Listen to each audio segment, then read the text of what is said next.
Opakruoth nyikwa Ramogi erokamano ahinya kuom keto Ramogi TV kaendi wantiere ka kendo gi Elizabeth Otieno Nyarogenya mwalimu ticha kaka jaloko marwa. An kaka pile nyinga Trevor Ombija janding opanga janyakachi dendo Ombija taya nyakwar guok ocha pesa. Magi weche manyien mawan. Whatever magic you will do between now and the 30th of June, 100% of NGCDF must be disbursed. Jod bura podoni ano kaseyo deko mar omenda mag NGCDF kendo gibuogo rocho chenro mag od bura. I know the BOM met yesterday to look at the whole issue, and they'll be presenting to us a report whether those regulations were followed, whether the policies were followed, because that is institutional. Once that decision is made, then we'll make a decision on what to do. Jatend migao mar somo Julius Ogambo siemo jopuonj moketho chike mag tuke mag drama kendo singo kaonegi okang'.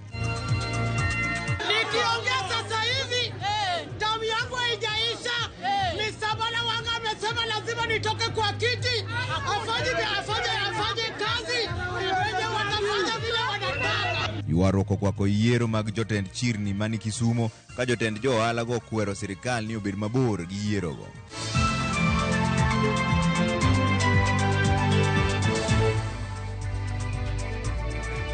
Nero kamano, jod bura wuok tung mosuo kod sirikal kuom deko iwe omenda mag NGCDF kendo gimedo buogo chungo chenro mag od bura. Ne ochuno spika mar od bura Moses Wetangula mondo lomb jood bura mondo rit nyaka odiochieng' makiny mar winjo kuom jatend migao mar omenda John Mbadi. Jood bura to ramo ni gin gima gidwa winjo kuom Mbadi en mani osechwalo omenda mar NGCDF e bengi. Chris Owino nigi ler mar wachni. Jo od bura buogo rocho chenro duto mag od bura poni jatend migao mar omenda John Mbadi okochopo e nyimgi odiochieng' makiny mar chiwo ler malong'o ewi deko mar omenda mar NGCDF. E twak mag od bura odhiambo ma kawuono, jo od bura opedho kwayo na spika mar od bura Moses Wetangula mondo ochung chenro duto mag od bura ewi lewo omenda mar NGCDF, wach ma Wetangula ne odagi. CDF is here to stay and nobody will wish it away, and that will ensure at all times that the Treasury puts CDF on the priority list of the exchequer releases. Kalore gi Wetangula, jo od bura nigi teko mar kawo okang' mager koting'o nyaka thicho oko apisa moro amora mar sirikal kar tamore tich mane jopiny omiyogi mar twak e od bura. Not to disrupt the business of the house, because it will be a zero-sum game. Even if we don't sit today, I assure you the minister will be here tomorrow. Even if we sit today, he'll still be here tomorrow. And he'll do what we have told him to do. Kaka yo mar temo kuyo mirima mag jo od bura ma oidho malo, Wetangula okwayo jo od bura mondo rit nyaka odiochieng' makiny mar rakore aching' kod jatend migao mar omenda John Mbadi wang' gi wang' e od bura. Secretary to appear before the House. And I want to encourage members, because most Wednesdays, we are not usually very many when CSs are here to answer questions. This is the time to hold the cabinet secretary to account for his words, because it is him who committed that we will get disbursements every month to ensure that by the end of June, we have all our money disbursed. Therefore, whatever magic he will do between now and the 30th of June, 100% of NGCDF must be disbursed. Honorable Speaker. Tomorrow the minister must appear here in person. I want to urge the House that we will make our final decision tomorrow, God willing. Emano manenore ka twak ma iye pek mochomo John Mbadi odiochieng' makiny, jo od bura oramo ni gima gidwaro winjo kuom Mbadi odiochieng' makiny en ni sirikal osechwalo omenda mag NGCDF e bengi magi. Magi timore kinde ma paro mar mayo jo od bura omenda mar NGCDF kendo keto e lwet governors bende osechako mako mach. We must also put on notice all these other quarters that are trailing their guns on NGCDF to tell them that this fund shall be defended by this house. Giko juma mokalo e county ma Siaya, ogai mar ODM Raila Odinga ne osingo mar bago campaign ma iye pek mar mayo jo od bura omenda mar NGCDF onigi dhi nyime gi moko kuom omenda makamano. Give that CDF international government, but to the counties, not to the MPs. fuel levy. Members of Parliament, Your Excellency, have no business constructing roads. The role of a member of Parliament is clearly stated. Representation, legislation, and oversight. How do you oversight when you yourself are actually implementing?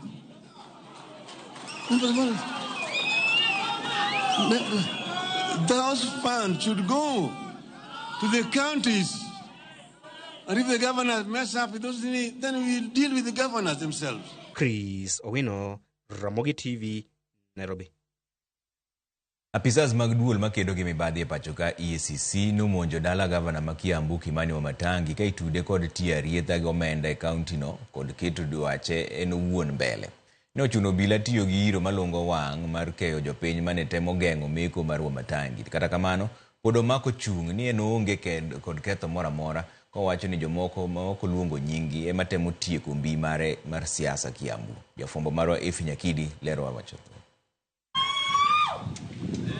Okinyi makawuono e kar dak mar gavana ma Kiambu Kimani Wamatangi, apisas mag duol makedo gi mibadhi pacho ka EACC nochopo kendo monjo od Wamatangi. Makaluwore gi ketho mag mibadhi mitudogo Wamatangi kachiel kod apisas mamoko 7 mag kaunti ma Kiambu kod jaohala moro. Apisas go gin kaka jagoro mar kaunti ma Kiambu Peter Njoroge Ndegwa, Director mar osuru Henry Mburu Waweru, kachiel kod jatatije mar kambi mar Filtronic International Limited Bernard Kabaiku Theuri e kind mamoko. Ei ote margi, duol mar EACC owacho ni Wamatangi itudo gi ketho matia rietha gi apisi, keto dwache mbele kod nyiepo ataro machik, moloyo to e kinde mane ichiwo rak maromo $230 ne kambi mar MS Filtronic e hiko omenda 2022 2023.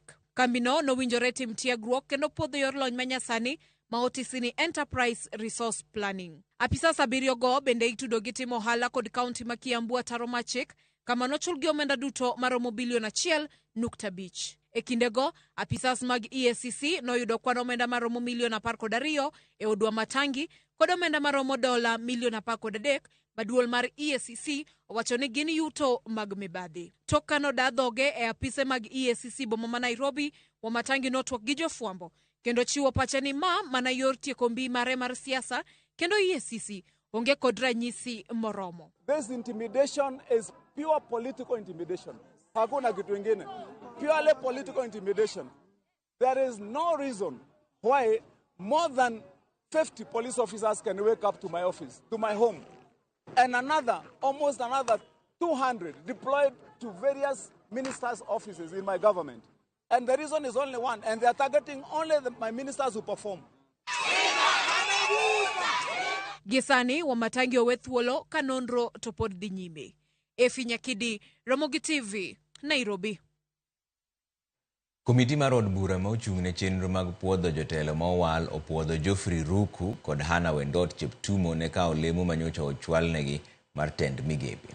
Ruku ne owal ne bedo jatend migawo mar jotije sirikal bang' kane oteng' lwet Justin Muturi Mogo gi jatend piny Kenya William Ruto. Nyocho dadhoge ne lemono kendo nyocho kete tago maliet mar lero weche ma oriwo koda kaparo mar chik ma yande odhiro mar kedo gi jog bag ng'anyo.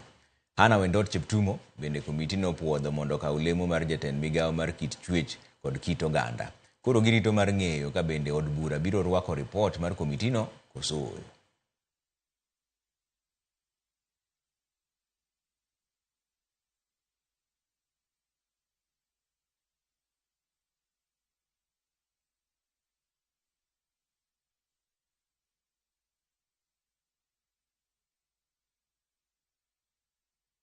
Kenya William Ruto kwayo oganda jo Kenya mondo kik yiere gi ji makwedo okumba manyien mar thieth mar SHA. Jatend piny owacho ni okumba mar SHA ni kod ber mathoth kendo jiwo jo Kenya mondo med ndikore okumba no mondo konygi e yudo thieth makare. Oyango ni jo Kenya maheo 21,000 osendikore ka chieng' wuok tich kende, ji maromo 47,000 ne ondikore. Omedo ni bad migawo mar KEMSA bende osemi omenda maromo $10 billion mondo kony kuonde thieth bedo kod yedhe kinde duto. Jatend piny ne oloso kane oyuore ik mar mane en jatend migawo John Koech e gwenge ma Chepalungu mane kaunti ma Bomet. It's such a story of humble. Na hii program ya Taifa Care, hiyo SHA, ndio itahakikisha kila mmoja wetu atafikiwa na usaidizi wa mambo ya matibabu. Na kwa hivyo mimi nataka niwaulize wananchi wa Kenya wafuatilie yale wananchi wa Bomet wanafanya, kujisajili. KEMSA tumewaongezea pesa karibu shilingi bilioni 10. Tuhakikishe ya kwamba kila zahanati, kila hospitali iko na dawa. Na vile gavana wa Kericho amesema, sasa tumeondoa ile hospitali county inaoda dawa, inakuja inakaa kwa store ya county, inatoka kwa store ya county, inaenda kwa store ya sub county, inatoka kwa store ya sub county. By the time inafika dispensary, madawa ime-expire. Sasa tumesema madawa inatoka moja kwa moja kutoka KEMSA mpaka dispensary. Jalup Jatend Piny Profesa Kithure Kindiki otimo limbe mar rango gedo mar kar tiegruok kod pith mar rech makabonyo e kaunti ma Kisumu, ma bende igeno ni biro konye bero ngima jogo mapidho rech kod jodak manie alworano. Omenda duto mosetie loso kar pith mar rech no romo bilion 1.3 kendo biro konye pith mar nyithi rech maromo milion 28 higa ka higa. Tok tieko gedo mar kar pith rech no, ibiro ket pi maler machiwo alwora makare mar dongo ne nyithi rech, ma bang'e ibiro chiw ne jopith rech mopogore opogore. Kar pith rech makabonyo osechopo atamalo 15 kendo igeno ni ibiro tieke dwe mar auchiel higa mar 2026. Ya samaki, aina mbalimbali ya samaki ambayo imekuzwa kisayansi, kitaalamu, ili tuitumie kuongeza samaki wetu katika ziwa la Victoria, na pia wananchi wengi ambao wanaishi sehemu hii ambao hawako karibu na ziwa waweze kupewa hizo mbegu wakakuze samaki katika mashamba yao. Kwa hivyo hiyo ndio madhumuni mkuu ya mradi huu. Huu sio mradi peke yake ambao tuko nao sehemu hii. Vile vile tunatengeneza sehemu za kutengenezea samaki. Already tumekamilisha project 3. Moja Siaya, moja Busia na moja hapa Kisumu. Lakini tuna zingine 9 ambazo tunaanza. Zile tunaita fish landing sites. Fish landing site ni sehemu za wavuvi kuleta samaki zao. Zimewekwa vyumba vya barafu vya kuzuia kuoza kwa samaki. Kuna soko ya samaki pale mahali wavuvi watatengenezea biashara yao mahali pasafi. Manen Jalup Jatend Piny Kenya Rigathi Gachagua owuok tung' mosuo kod ogai mar obila Douglas Kanja kendo ndiko ne barua kowacho ni ngimane ni kama rach. Gavana ma Trans Nzoia George Natembeya bende koni buogo ngimane kaluwore kod chung' mare mar keto sirikal tesre. Walter Nyambaga nigi ler mar wachni. Ywaruok mag siasa sani omuoch motegno kendo mako mach e kinde kweth masiro piny owacho to kod mago maketo sirikal tesre. Mane kaluwore kod monj mane en Jalup Jatend Piny Rigathi Gachagua wacho ni osemonje godo kamwanda manie bungu. E barua mar Rigathi Gachagua nyinyo malong'o ni ogai mar obila Douglas Kanja olero ni maromo nyadeuchiel osemonje kod kweth mag njore to mane wang' obila odiochieng' alanga ka piny neno. Rigathi okonitiere chenro mar monjo dalane ma Nairobi to kod mano ma Wamunyoro mayudore kaunti ma Nyeri. Rigathi bende okone Kanja ni osetem kawo ngimane mag familia mage to kod monj e mwandune. Rigathi bende okoni geche mag ofwamb kich NIS osebedo kaliewe kaluru manie Sigol kendo luwo nyaka familia mare kendo weyogi gi luoro mathoth. Rigathi bende olero ni monjo romo magintiere to kendo kata mbele apisas mag arita makwe to kata gimitime bende onge. Otielo ni mine kod nyithindo bende chwe yudo hinyruok e monjgo. Rigathi kodwa ni mondo mak mapiyo jok mosebedo ka monje kendo dwaro ni mondo chwal arita kwe e rombe mobiro betie. Rigathi dwaro ni mondo gai mar obila Douglas Kanja omi arita kwe mapiyo kaka nyalore kendo Kanja othegre gi rocho rombe makinde ka kinde magibetie. Jatelo no dwaro ni mondo Kanja kik ti kod ofwamb kich kata NIS lowe kata familia mage. Otelo ne Kanja mondo chwala rita kwe dalane to kod mwandune te. Kokale duoko mogol kod migawo mar obila ne Gachagua, obila olero ni gin kod ting' mar chwalo rita kwe ne piny, ji duto, mwandu, kanyakla kod welo. Obila bendo jiwo Gachagua mondo tudre gi obila e kidienje ka kidienje, mondo gitudre e kaka inyalo chiwne rita kwe koponi en kod romo maduong'. Gachagua bendo kon mondo chwal lipot momondo mag rombegi ne obila. Magi timore ka gavana ma Trans Nzoia George Natembeya bende owuok oko ka ywak ni bwogo ngimane kaluwore kod kaka osebedo ka odunyo ndim moru kod ogaka e wang' sirikal. We are aware about our surroundings and we hear things and we also have people in government. The powers that be are not very happy with what I've been saying.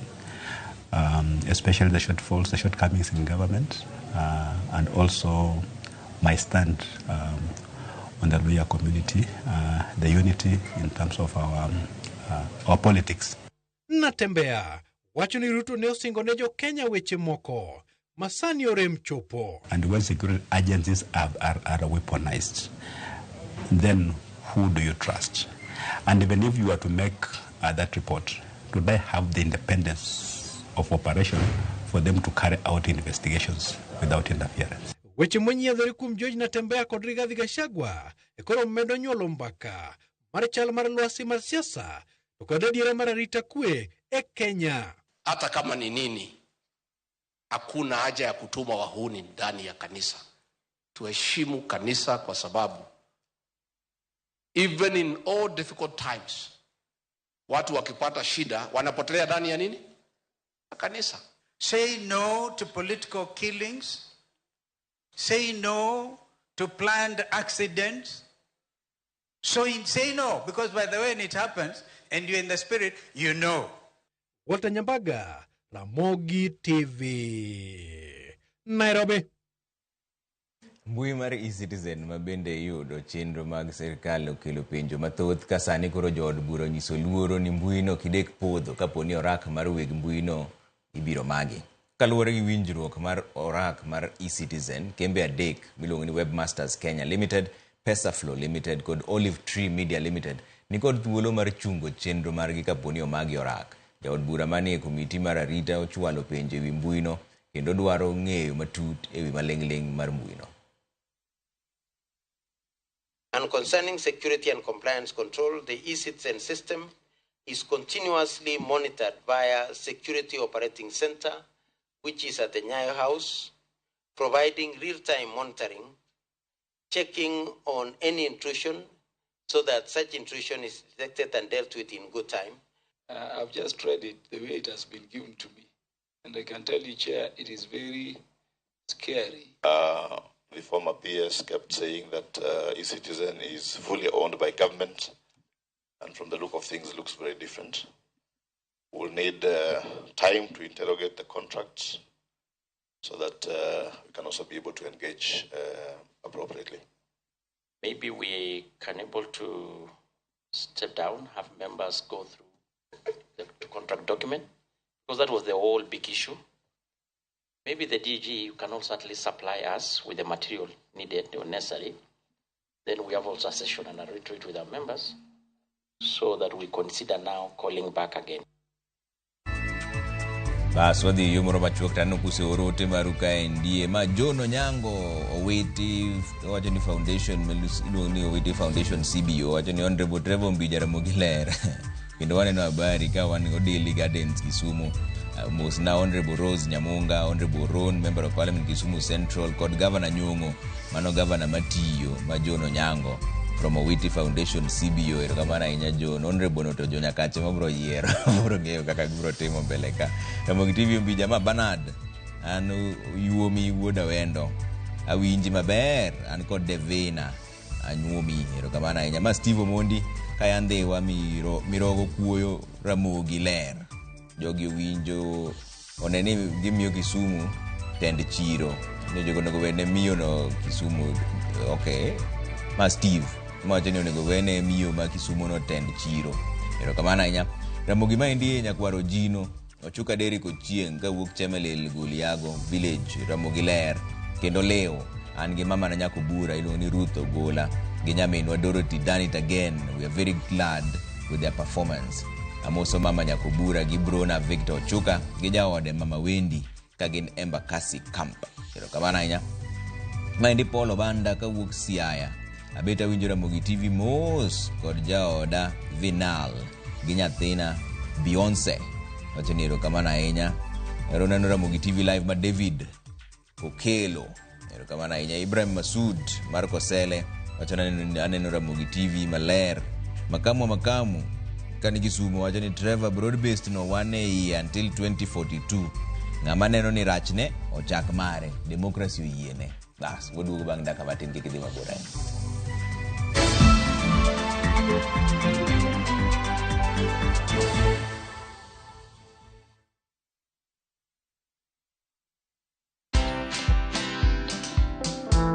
People didn't believe that I bought my Land Rover Discovery from just influencer money. Yeah. Can anyone make money online? Yes. Content is like losing weight.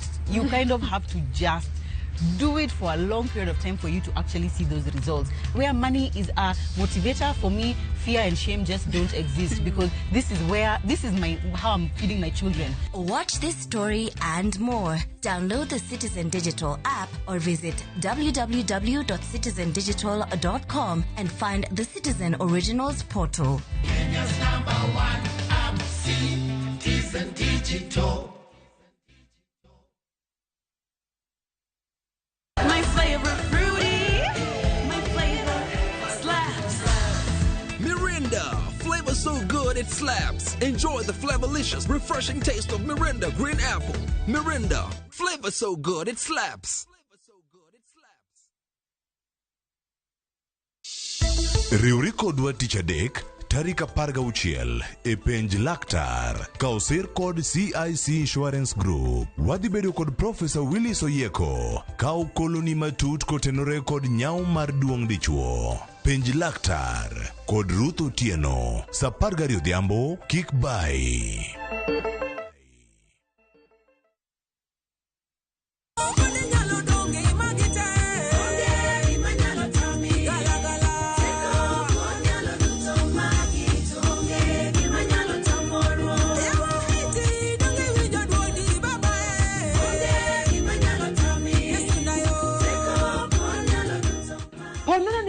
Wendni mar Yesu teko kuom ng'wono mar Kristo bonyesa *860 *416#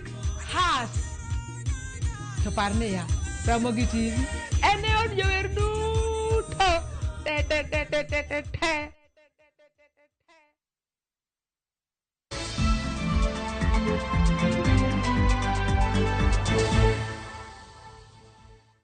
Erokamano kuom keto Ramogi TV ka. Jatend migao mar somo Julius Ogamba koro wacho ni ibiro kawo okang' mager mar chik ne jopuonj manoketho chike mag migao mar somo matayo chenro mag tuke drama e sikunde. Kane olose kinde nyasi mar 63 mag tuke mag drama mag sikunde sekondar manobagi e sikund primary mar Lions manie boma ma Nakuru, Ogamba paro ne jopuonj ting' magin godo neno ni jopuonjre opuonj bedo gi luor kendo giluwo chike ma migao mar somo matayo tuke makamago. Maendi timore kinde ma jopiny osebedo ka golo paro e wi tugo manyocha onego nyisi kod jopuonjre mag Butere Girls miluongo ni Echoes of War. Joloch e tugogo biro nyiso tuke gi chieng' tich adek jumani e kar dak mar jatend piny Kenya mani Nakuru. Awards that we are going to give to the most prolific VTC. VTC is with respect to the Butere Girls that you are asking, I know the BOM met yesterday to look at the whole issue, and they'll be presenting to us a report whether those regulations were followed, whether the policies were followed, because that is institutional. Once that decision is made, then we'll make a decision on what to do from there. It's unfortunate that they did not present, though as you are aware, they were given the opportunity to present that particular day, but voluntarily decided not to do so. Senator ma kaunti ma Kisumu Professor Tom Ojienda koro dwaro ni komiti mar somo nonane kendo chiw duoko ewi deko kata digni mar chwalo kar tiegruok ma Kisumu National Polytechnic e rang'eny mar kar mbalariany mapuonjo tije mag lony. Senator Ojienda dwaro ni ler ne jopiny ma Kisumu gima dibed ni kar tiegruok no ne ok ochopo e rang'eny madwarore ne bedo mbalariany mana kaka mamoko mosechwal mamalo koso. Owacho ni chwalo rang'eny mar Kisumu National Polytechnic biro yawo thuolo ne oganda ma Kisumu kod alworano e yudo lony moingo kaka mantiere sani. Mr. Speaker, I rise pursuant to Standing Order 53 to seek a statement from the Standing Committee on Education on a matter of county-wide concern regarding the elevation of Kisumu National Polytechnic to a technical university. The Speaker, Kisumu National Polytechnic, being one of the leading polytechnics in this country, plays a pivotal role in equipping the youth with technical and vocational skills and thereby contributing significantly to the economic development of the region and the nation at large. Elevating this institution to a technical university would not only expand access to higher education within Kisumu and its environs, but also enhance research, innovations, and industrial linkages, which are critical for national growth. Moreover, such a transformation would align with the government's agenda for strengthening technical and vocational education and training, TVET institutions, to bridge the skills gap in the job market. In the statement, the Committee of Education should address the following: 1, the criteria and requirements necessary for such elevation and whether Kisumu National Polytechnic meets these requirements. 2, plans by the State Department for Technical Vocational Education and Training, TVET, to elevate Kisumu National Polytechnic to a technical university, including a timeline for the process. 3, budgetary allocations, if any, that have been set aside for the elevation and expansion of the institution to meet university status. 4, how the proposed elevation will impact technical education, skills development, and employment opportunities for the youth in the region. Lastly, whether public participation and stakeholder engagements are being conducted to assess the viability and necessity of the elevation in line with Article 232(1)(d) of the Constitution. Sirkal kokalo migawo mar arita kwe maiye okawo pach jopiny ewi paro mar chik mageto yango tije jodong gweng'. Romono nobagi Kisumu mar kelo kanyakla jodong gweng', ruodhi, jopiny kaachiel gi jotend loch nanga mawuok e kauntis 6 ma Nyanza kama gibedo gi lalruok ewi paro mar chikno kendo lero ber ma chenrono nyalo birogo. Jafwambo marwa Millicent Adhiambo ni kod ler mar wachni. E romono mane okelo kanyakla jodong gweng', ruodhi, jopiny kaachiel kod jotend loch nanga mawuok e kauntis 6 ma Nyanza. Jodong gweng' ne opuoyo chenrono ka giwacho ni biro konyogi e chwalo tijegi kendo jiwo kwe kor gwenge kaka dwarore. Momora ahinya en ni e chakre seche machalo kamagi ibi ng'ewa kaluwore gi tije mwasebet kwatimo nikech wasebet ka watime nono wachiwore to gie sani to nitie stipend mibi miwa. Village elders kanyalo bedo empowered mondo giti kaka wawinjo sani ni weche mag insecurity matindo tindo dhi dok piny kendo mato sirikal mar Kenya biro realize immediately ok odhi kawo time nikech en thuolo maber makoro gidhi tiyo ka gin gi jingo kendo community ong'eyo ni gitiyo e teko mar buo sirikal. Kata kamano, gikwayo sirikal mondo los chenro mag puonjogi kaka jodong gweng' e yore mag jiwo kwe gwenge mondo tend loch gwenge obed motegno. Kako semiwa pesani onego luongnwa training mag village elders kendgi e each and every county kata constituencies mondo mi wang'e the right thing duties mwatimo nikech nitie jodong gweng' moko ma injo kata ma last year to nitie gik moko mok ging'eyo ma ginyalo timo maber kuondegi. Mar ariyo, wadwaro security ma wan gi seche moko wadwaro ni kwa wuok ni wadhi kamoro gimoro timowa sirikal timonwa ang'o seche moko gowa gi jo oko sirikal nyalo donje nade mondo miwa protection no iro. To mowinjo medi en ni e sama watiyo cha owinjo bed ni gimedwa wabede kata gi uniform mondo ng'ewa sama wadhi kamoro to wabedo recognized kendo wang'ere gi uniform warwako. County Commissioner ma Kisumu korka kore to opuoyo chenrono kowacho ni chike ma kamago biro yango tije jodong gweng' kendo konyogi e chwalo chenro mag jiwo kwe ne jopiny. You know, the police cannot work without these village elders and our chiefs and other officers, because it's the village elders who live with wananchi. It's them who know everyone, every person. They also do dispute resolution under the alternative justice system, but usually do not receive any kind of payment. So we need to appreciate the good work they do. Where possible, they should be given some stipend. They can also be employed like we are doing. Village administrators are employed by all county governments in this country. Another concern is they want some identification document where possible, so that when they discharge their duties, they should be able to identify themselves, and they should distinguish them from other people who might impersonate them. Chenro mar kawo pach jopiny biro dhi nyime e gwenge mamoko motelo ne chwalo paro mar chikno mar yango ka inyalo kale mondo mi obed chik. Kapo ni chikno biro kalo, lokruok igeno ni biro timore e ngima jodong gweng' ka oriwo koda ka miyogi chudo kod tiegruok mag tayo gwengegi. Millicent Adhiambo, Ramogi TV, Kisumu County.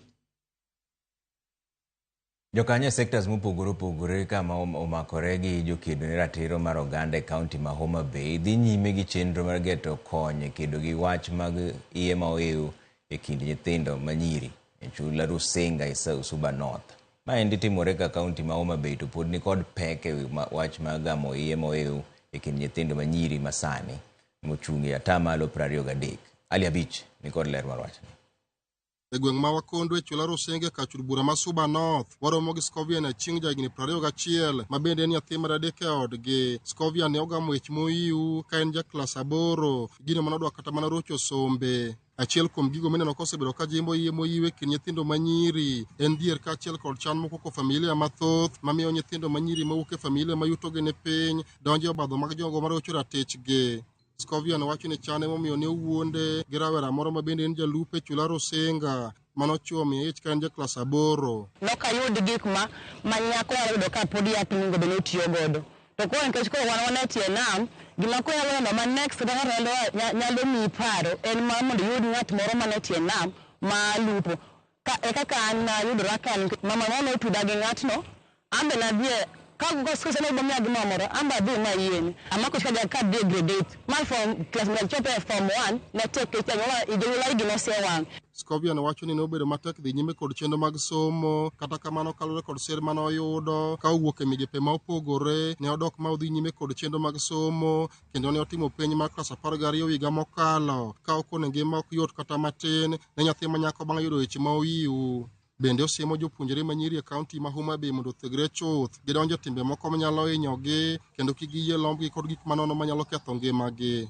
Amba nagombo dhi skul ka jowuoth na dhi skul nadhi chief ka oto nobiro makonya mana dhi e skul makana chope F manyaka chief ne nokongo miya basari ema ne make sure ayudo basari mar form 1 ka chope form 2 to jo cha nobiro makonya babawa chulo pato school fee na koro miyo nyiri wete na jok malo nyiso unia bi uyu war gombo mang'eny nyalo mi bed kamoro mok ber. Gwenge mag Rusinga en achiel kuom kuonde ma nyithindo manyiri nitie kod andaki maduong' mar gamo yie momondo kaluwore kod chenro mag lupo madhi e nyime kaka yor kedo kod wach gamo yie moiwe kind nyithindo manyiri e chula Rusinga. Jokanyo e sectors mopogore kod jokedo ne ratiro mar oganda obiro kanyakla mar go mbaka kod nyithindo manyiri ka achiel kod jonyuolgi mar chiwo negi puonj e wi midhiero mikelo kod wach gamo yie moiwe kind nyithindo manyiri. Wan ka gi teen mothers, wan ka gi adolescents from age 11 nyaka 24, one kind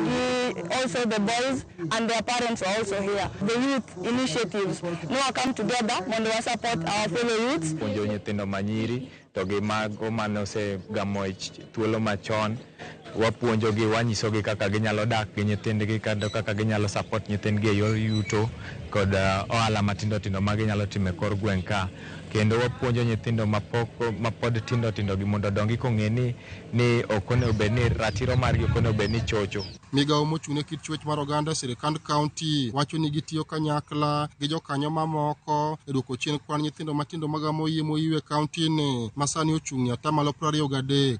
Wan ka ni mondo wakony piny wabedo achiel kuom joneno kata kuom achiel kuom jotich sirkal makwedo weche mag bedo kod iye kata mako iye mawiu kapok jotieko sikul. Alia Beach, Ramogi TV, Homa Bay.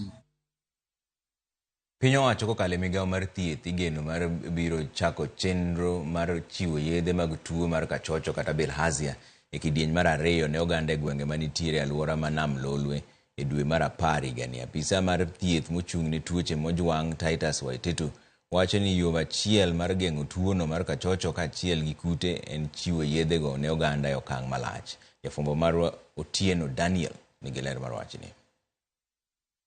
Koloso e boma Siaya kinde romo mar nono kendo chiwo ripot mar chiwo yedhe mag tuo mar kachocho ne oganda mane otimo e kauntis 5, apisa mar thieth mochung' ne tuoche mojwang' Titus Waititu okoni gichano tiyo e twech achiel gi jokanyo e sekta mar thieth mar neno ni gichako kidieny mar 2 mar chiwo yedhego ne oganda. So what we are doing here, we are reviewing and disseminating the results of the mass drug administration that was conducted in the Lake region, the 5 Lake region counties during the month of December.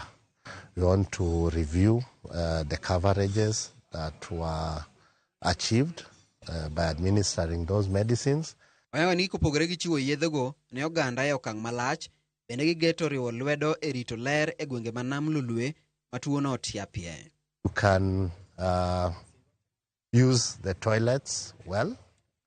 We can have proper sanitation and wherever you have the information, you just pass it on to the next person and it might help. Behavior change communication is important. Director maduong' mar kar tiegruok mar weche thieth kod dongruok African Institute for Health and Development Alice Sereti okonie kinde magi chiwo yedhego ne oganda e okang' malach bende gibiro siro chenrono kokalo kuom puonj mar rito ler mar alwora. What we are doing, we are the implementing partner. We also support in work related to social behavior change and communication, where we educate communities to ensure that they adopt good behavior that will lead to elimination of these diseases. Most of these diseases come by because of hygiene issues, wash-related challenges. Kakore, apisa mar thieth mochung' ne tuoche mojwang' e kaunti ma Siaya, Dr. Charles Oduor, oni adier tuo mar kachocho ni malo ka gie sani omako atamalo 60 ahinya sub-counties mabondo kod Rarieda gin machiegni gi Nam Lolwe. So there are some areas where the prevalence is very high, like Bondo sub-county and Rarieda sub-county. Yeah, but we did granular mapping and we know the burden of this disease in all the areas in Siaya County. Yeah, and even now as the county, we are trying to reach them by equipping the facilities next to those areas where the diseases are burdened. Otieno Daniel Ouma, Ramogi TV. Ramogi chenro mar ng'e gwenge wa kawuono warango gweng' mar Nyamware mayudore Kisumu County. Jafwambo marwa Millicent Adhiambo leronwa pach jopiny ma Nyamware e wi chakruok mar nyingno.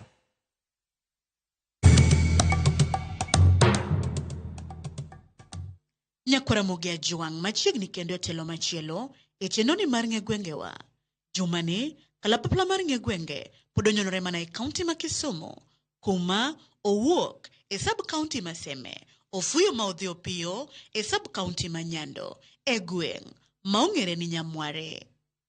Ka iselimo kata isewinjo gweng' kata dho wath ma iluongo ni Nyamware, ang'o mabiro e pachi? Ang'o miparo ni dinami chak gweng'ni ni Nyamware? We wawinj anena ni jodak malworani to pachgi chalo nade kotno kod nono mar nying gweng' ma Nyamware. Nyamware ni en noamo kuonde opogore opogore. Kes Nyamware nitie Nyamware kama nitie kama ni Kisii. Koro wan kaka wang'eye, wan onyuolwa to iyudo ni gweng'wa ni en Nyamware. Ne nitie jaduong' moro mane iluongo ni Nyamware. Kore ge momiyo nochak gweng'ni ni Nyamware. Gweng'ni nochak ni Nyamware. Nyamware ne en kambi kuma ne joma ne dhi go lweny ne idak kidhi dhi e lweny tikuongi idonje kambino mondi oka kine udhi e lweny. Koro kane pok idhi e lweny to koro nyaka ne soyi e kambino. Koro kambino ne ochak ni Nyamware. Baba wage ni wacho ni Nyamware ne en kamoro mane rech wuoke mang'eny. Ne en kamimo Nyamware. Koro ne en kama rech wuoke mang'eny. E gimomiyo nochake Nyamware. Bang'o joparo mopogore ma jogweng' oselieko kotenore kod nying gweng'ni ma Nyamware. We koro wawinj anena ni adieri motenore kod kuku mar wach e wi gima dine mi chak gweng'ni ni Nyamware ni kanye to ere kaka gweng'ni ne ochakore. Koro Nyamware en late 18th century ok 19 kaka noloro piny modonjo giminyonge to jok manodak ka ne gin Kisii ne gin Kisii koro kane gin Kisii to lweny kane nitie to ne gigero gimoro kaka ot Simba. Koro Simba mane gigero no, Simba yawuoyi michoke yawuoyi makadhi lweny tigole ni iluonge ni Nyamware. Koro nyamane Nyamware Simba yawuoyi no. Kamano. Koro Nyamware ni koro landore ma koro tindo miye sub location sadi. To tene buoko chieng location, west kuchieng location. Koro Nyamware no nyinge pod dhi mbele. Koro ma wane Nyamware North, South ne kocha. Mana kamano nyakwara Ramogi bang' winjo ler e wi nono mar nying gweng' ma Nyamware. Gweng' ma Nyamware umbe landore kod weche kata timbe mage. Wan kaka jo Nyamware gimong'ewago en wan gi projects matindo tindo ma wan go ma kelonwa yuto momiyo ng'e Nyamware ni.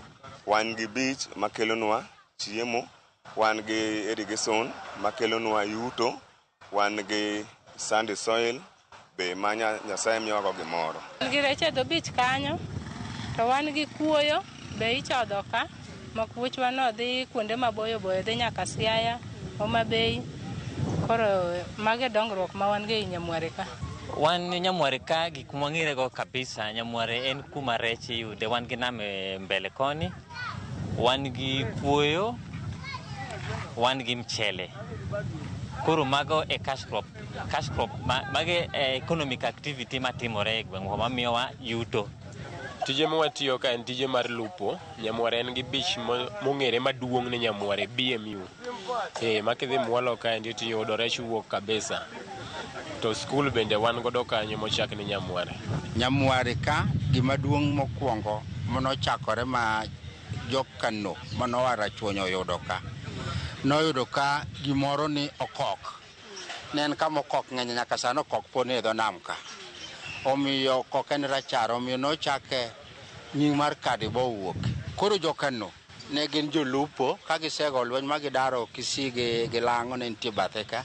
Koro ne gi jolupo, mano project mokwongo.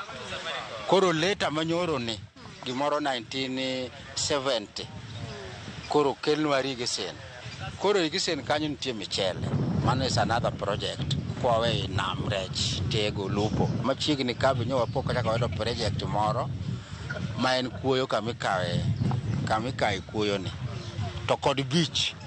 Beach be wan go kacha chama rech mantie yiedhi mag injini, yiedhi migoge ngai michuoyo gi luth moro cha iluongo ni muo. Bas jomoko bende nyadonje ka omo togo. Togo ni chue par. To bende nitie dongruoge ma Nyamware osenyuolo e ngima jodak malwora ni. Dongruoge manyalo kono mosebiro Nyamware gin kaka wan gi ndara. Nomiyowa ndara ka kata kokethore to ne wasebedo gi ndara wayudo. E Nyamware ka wan gi Nyamware Primary School, Nyasaye nomiyowa godo wayudo nyithindo dhi e school. Nyamware ka wan gi chiro ma mine wanyalo dhi mangese mathin. School Nyamware Primary chon nena kinde mane wasome chon nena low. Anno ka sani endi school ogerore maber. Kata kidhi nyaka secondary school ogerore.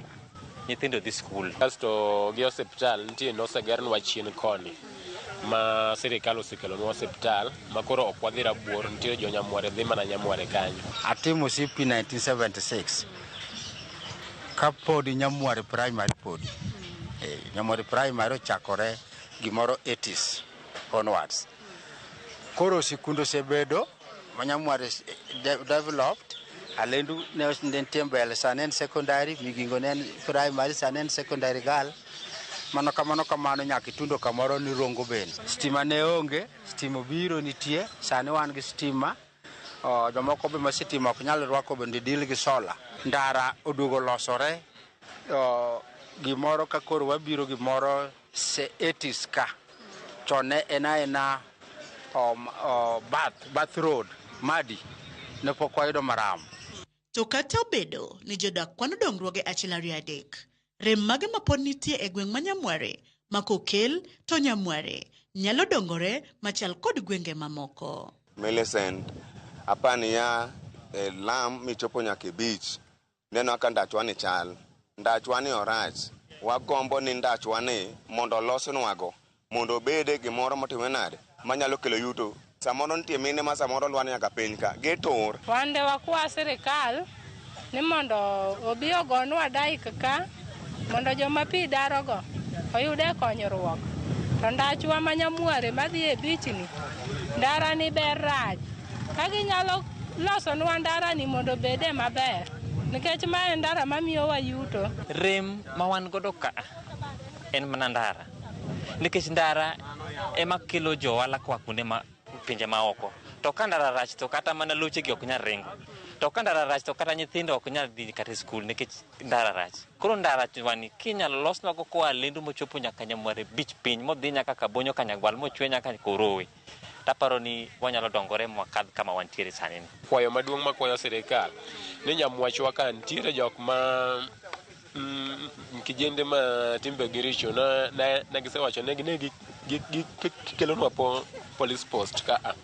Koro police post no mondo gichornwa machiegni mondo mi arito bed maber. Koro Nyamware ka kaka osebedo ni ne gin dukni moko. Koro pod waremo dukni nikech onego bed ni oseger chiro kama ber ma sitima oromo iye. Onego bed ni wan kod dukni ma permanent nikech en chiro machon. En chiro mochakore gimoro 1940s. Kendo bende security onego ber ka Nyamware ka sani nigi population mang'eny. Oganda thothe iye kabisa mo onego bed ni wan gi tight security. Makade ber to sirikal dogo wang'e oneno mondo miwa kata police post moro ka. Nyako Ramogi, mana kamano gikanye mwachopo godo e giko matelo makawuono e chenoni mar ng'igwengewa. Kikidhi mabor, medikete mane wang' jowi mari mar Ramogi, nikech juma manyien bende duogoni kod nono mar gweng' machielo. Erokamano kuom bedo kodwa, oriti masani, nyinga Millicent Adhiambo, kata kihero inyaluonga ni Nyaboma.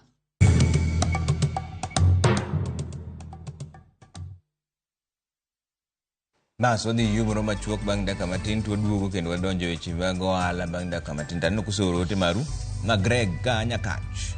Awinji maber ahinya, erokamano Greg imosona jo Nyakach. Aneno ka nitiere machielo ka endi bende Trevor ki ng'ama wacho ni Ramogi TV e dala mar Nyatike. Trevor par neno jo county government ma Migori county ni North Kadem ward ben mana Migori county. Giwek bolo waka nyithi kiye kamano. Gipare jo North Kadem. Erokamano ahinya. Deno ka nitiere ka endi Lilian Kaya Sindo wacho ni awuoro monj mar Gashagwa. Erokamano Ramogi TV donjo makare ma Abraham ka wuok Uyoma. Erokamano ahinya penjo ni ng'at mano liere kalapapla cha to bende lich.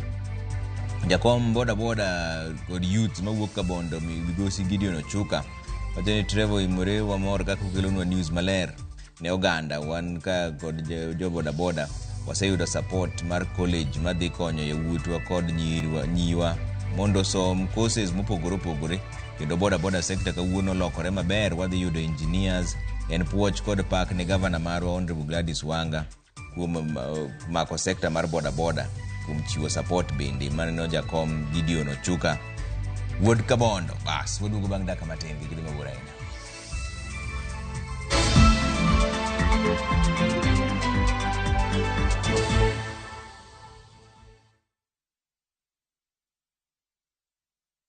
kuwa rubani. Fly the skies ukinonesha wallet. Play the aviator on patapata.com and win big in seconds. Not for persons under the age of 18. Authorized and regulated by BCLB license number 447. Join us for an unforgettable journey to the world's largest trade fair, the Canton Fair in Guangzhou, China, from 15th to 27th April. Explore thousands of products, meet global suppliers, and experience China's rich culture. Enjoy guided tours, shopping, and local experiences, all while discovering new business opportunities. Enjoy this and more in 9 nights and 10 days, starting from $2,450 per person sharing. Visit viewtravel.com or call and WhatsApp 0703-254-254. View Travel. Dream, explore, discover. Eli! Eli! Lama sabachthani! My God, why have you forsaken me? Jesus cried out while he was on the cross. That impostor said he would rise from the dead after 3 days. And on the 3rd day, he rose. He's not there. Go and tell my disciples I am risen. The Master has risen. I saw him. I saw him with my own eyes. Watch the complete story on Viusasa. The Lord is coming. The Lord will return.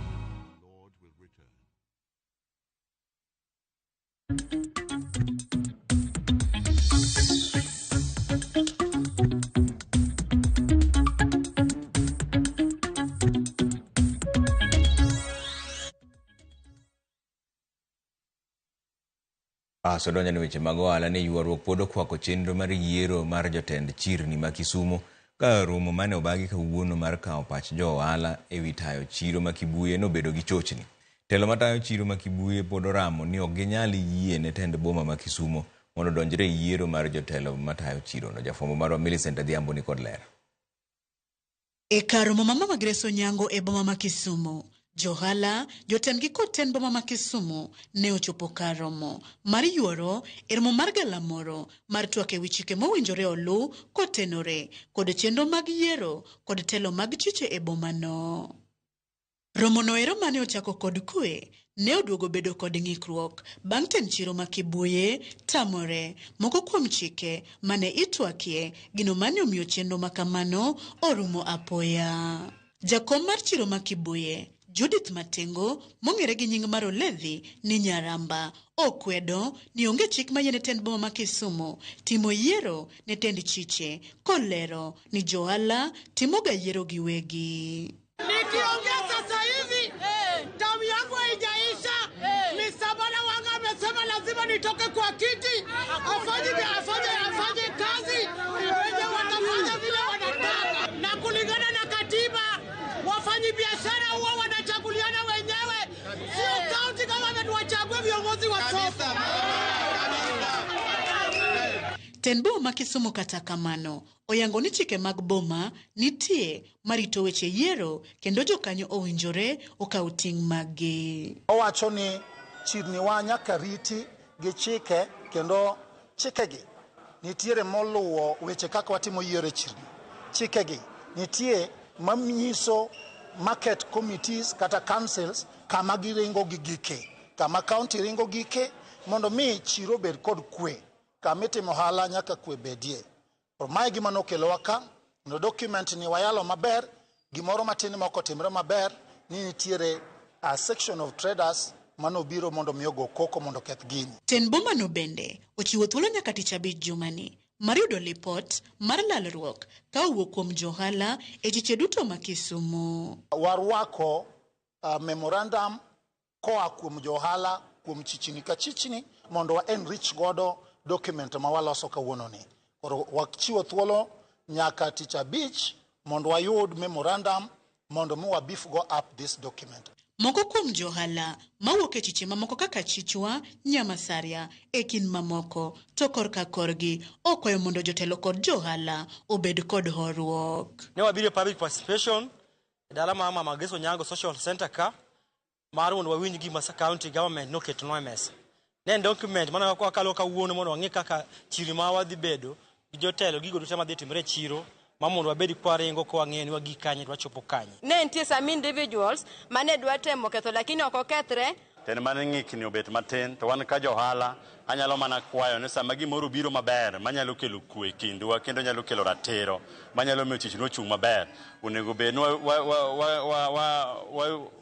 wa organize ourselves ka johala to wachiko itwa to wamedo gima wanyalo medo nikech gigo wan magi dhi tiyowa gima tiyo onego bed ni wagole pachwa ka ne city okelo. Millicent Adhiambo, Ramogi TV, Kisumu County. Piny owacho mar kaunti ma Migori ochako choko osuru katiyo kod lony manyasani. Chenro migeno ni dhi geng'o lal mar 30% mag osuru mosebedo ka ichoko to ok chopi aguch piny owacho. Jafwambo marwa George Juma miwa ler mar wachni.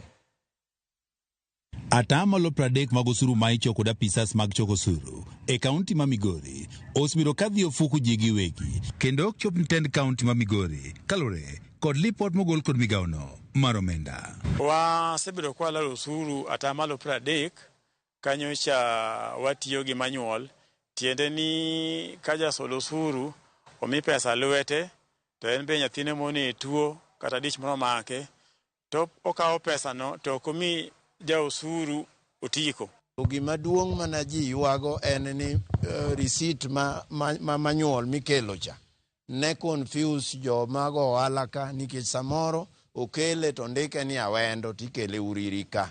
Mar ariyo jomoko be nobukore ma ng'ato bira kata saa 3 otieno ni mena kinyi ni chunga lot to ne okisulo receipt chula. Koro gini endiko biro kawuono to en gima ber. Mae osemiyo kaunti ma Migori poko chopo kwan osuru mag geto choko e higa ka higa. Director mochune chendogo mag choko osuru e kaunti ma Migori Moriso Indo wach ni komenda mag 213 nyaka 214 tend kaunti ma Migori ne geto choko osuru maromo $600,000 kata kamano ne gichoko mano omenda maromo $512. Target marwa nyaka ne wachakre osebedo $600,000 e higa 2022 to kod 23 mar omenda ne wachoko $406,000 e higa ma authority wani noketi 2023 nyaka 2024 nyocho oidho mochopo $512,000. Watigi gini mondo wakony serikal mondo wabe wakonyrego mondo kuo mekwalo godo revenue e Uriri sub county ka odog chien. E okang' mar osuru duto ma ichoko kod apisas ma choko osuru ochopo ne kaunti ma Migori. Tend kaunti ma Migori koro chako kete tim tiyo kod lony manyasani e choko osuru.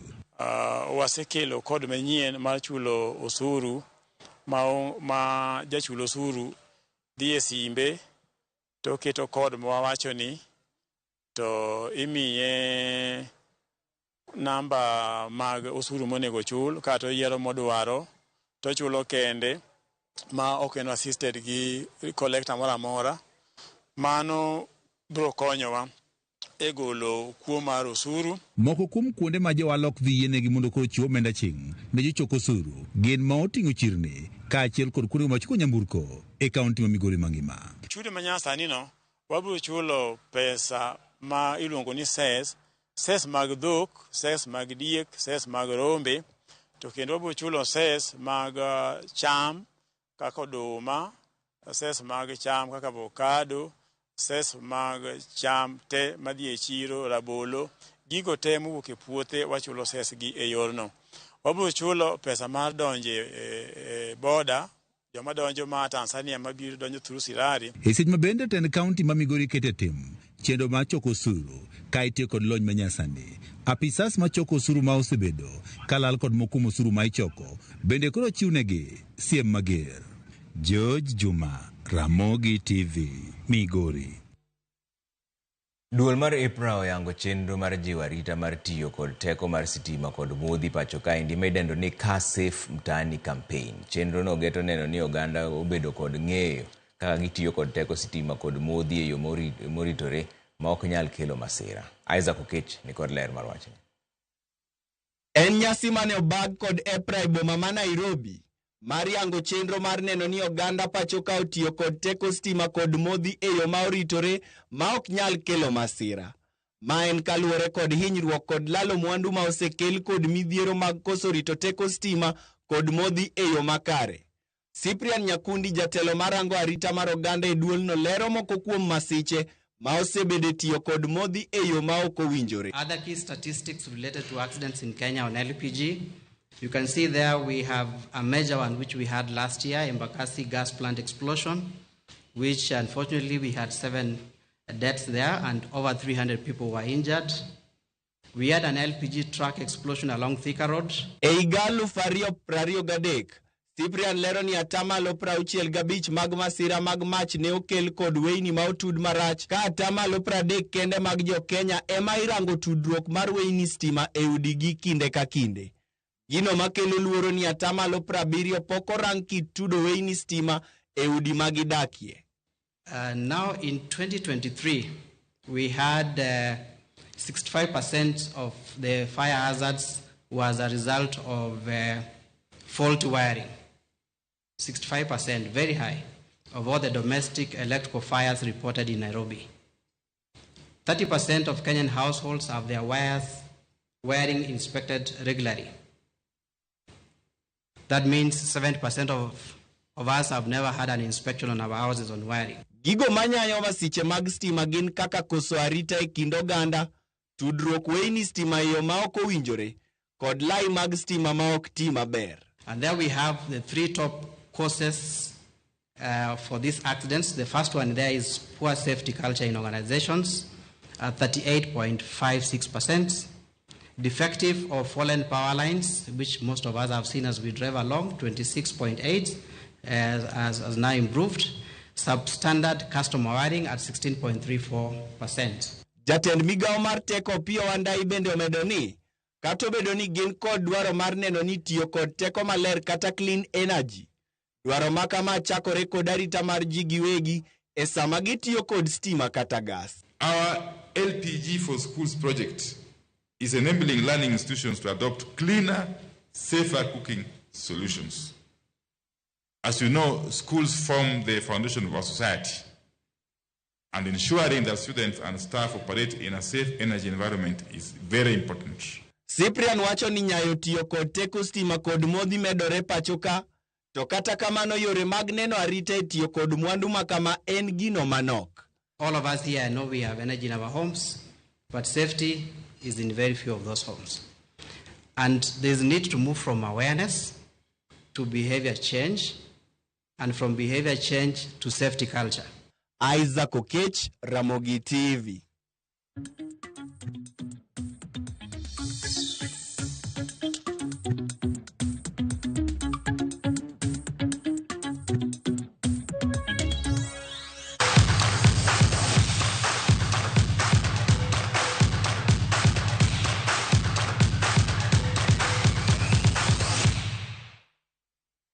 Jatend piny Kenya William Ruto nochiwo ayanga bendera mar piny Kenya ni tim mar Rising Stars, tim Kenya jotugo ma higi ni piny ne 20 mabiro yuoro e tuke mag pinje Afrika. Nyasi no mane obagie kar jot mar jatend piny Kenya biro ndalo machuok kapok tim mar Rising Stars owuok pacho kaka dhi e piny mar Morocco kama gibiro time orako kuom ndalo 10 kapok gidhi e piny mar Egypt. Ruto singo ne tim no ni sirikal mare biro miyo gi sir moromo kendo lero ni ponono ni tim no chopo e finals obiro chopo e piny mar Egypt owuon. Nyasi no ne oyuorie gi jotugo, jatend migao mar weche tuke Salim Vuria kachiel gi riwruok matayo tuke adhula pacho ka endie kotelnegi gi jakom margi Hussein Mohammed.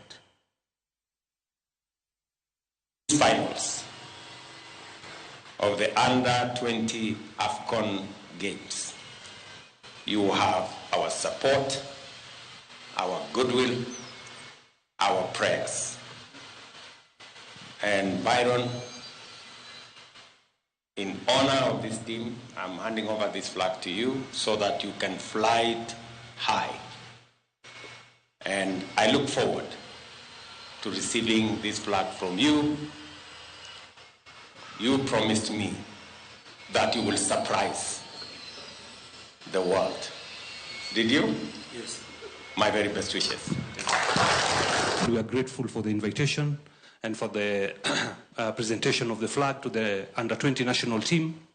And we want to assure you, Your Excellency, this team is very well prepared and they will do us proud. The preparations have been well. And about the group that we are in, I want to assure you that as under 20, we are going to fight. We are going to make the Kenyans proud when we come back. Dhira mbele gi weche moko ni riwruok mar jo junior NBA Kenya biro medo tiego jopuonj mag tuke okapu higa manyien bang' bago tuke go pacho ka NDA chenro mano oyuorie gi jotugo maromo 20,000 ma hikgi ni piny ne 16. E kinde mane chenro no nochakore, riwruoge no ne geto puonjo jotugo maromo 10,000 kende e bombe mag Nairobi, Kisumu, Eldoret gi Mombasa. Riwruok mar junior NBA Kenya bende geto gero pewe mag okapu maromo 15 pacho ka, gino mabiro konyo jiwo mich mag rowerego. Tim mar St. John Korogocho nobedo joloch e finals mane obagi Mombasa bang' loyo tim mar Aga Khan points 30-23 ka e kidieny mar nyiri Olympic Junior School mawuok Kibera noyudo loch. Is to use this victory to inspire everyone who plays basketball in Kibra, coming from humble beginnings, to believe that they can actually do it. It's not for only the few, but just for those who work hard and persevere through all the challenges.